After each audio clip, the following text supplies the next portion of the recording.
सामान्य माणसाचा सामान्य माणूस आपला उमेदवार आहे, त्याच्यासमोर पैशाने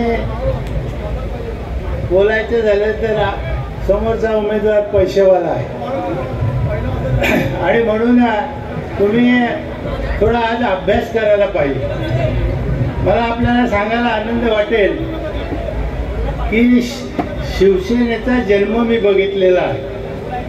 माझं वय आता 85 सुरू आहे आणि त्याच्यामुळे शिवसेना जेव्हा स्थापन झाली तेव्हा हे आता ते कोणी इथे नव्हते, कोणी नव्हते, रामदासबाई काय कोणी नव्हते।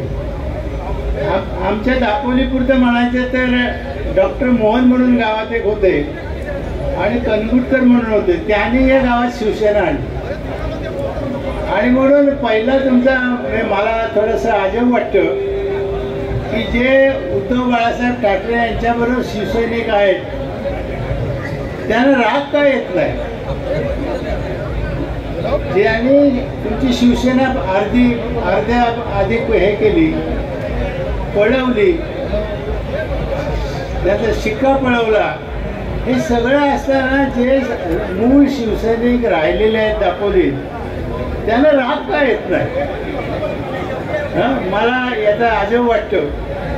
तुम्ही आज इथून जाताना डोक्यात राग घेऊनच जा, कारण आता उरले 4 दिवस आणि या 4 दिवसात आपण जेवढं करू, मला 100% खात्री आहे मी संजय रावांबरोबर फिरतो आणि एकंदर सगळ्यांचा उत्साह आणि मतदानाबद्दलचा आस्था बघितली तर संजय राव नक्की निवडून येणार, नक्की।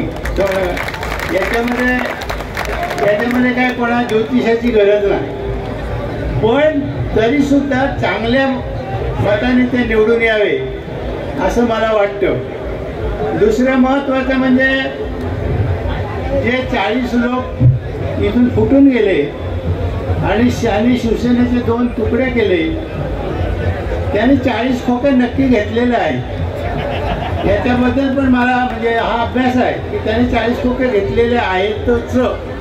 काल एका गावात मी व्हिजिटला गेलो होतो प्रचाराला, तेव्हा तिथे मला कळलं की गावात एक देऊळ व्हायचं आहे, तर त्याला समोरच्या उमेदवाराने 20 लाख रुपये दिले। आता हे पैसे कुठून आले आणि म्हणून सगळ्यांनी याचा अभ्यास करा। आणि दुसरं असं आहे की जर पैशानेच निवडणुका होणार असतील तर सामान्य माणूस कसा काय सभागृहात जाईल। सामान्य माणूस जर आमदार व्हायचा असेल, सभागृहात जाणार असेल, तुमची बाजू मांडणार असेल तर त्याला हा पैशाचा हे सोय होणार नाही। आणि म्हणून दापोलीकर ही मंडळी खूप चांगली आहे। मला माझ्या गावी अलिबागला विचारतात की तुम्ही निवडून कसे आले, तुम्हाला मतं कशी लोकांनी दिली। म्हटलं अरे मी ग्रीनीज रेकॉर्ड केलेला, मी मतदारसंघात एकच माणूस आहे एका जातीचा आणि मला लोकांनी मतं दिली। आणि म्हणून दापोलीकर अशा प्रकारचे अभ्यासू आहे। तुम्ही लहान असला तरी माझी तुम्हाला विनंती आहे की आपण आज घरी 4 दिवस झोपू नका, मोबाईलचा उपयोग करा, निरोपांचा उपयोग करा आणि जेवढे आपले हितचिंतक आहेत तेवढ्यांना फोन करून संजय राव करणार मत द्या अशी आग्रहाची विनंती करा। एवढं बोलतो आणि 2 शब्द संपवतो। जय हिंद, जय महाराष्ट्र।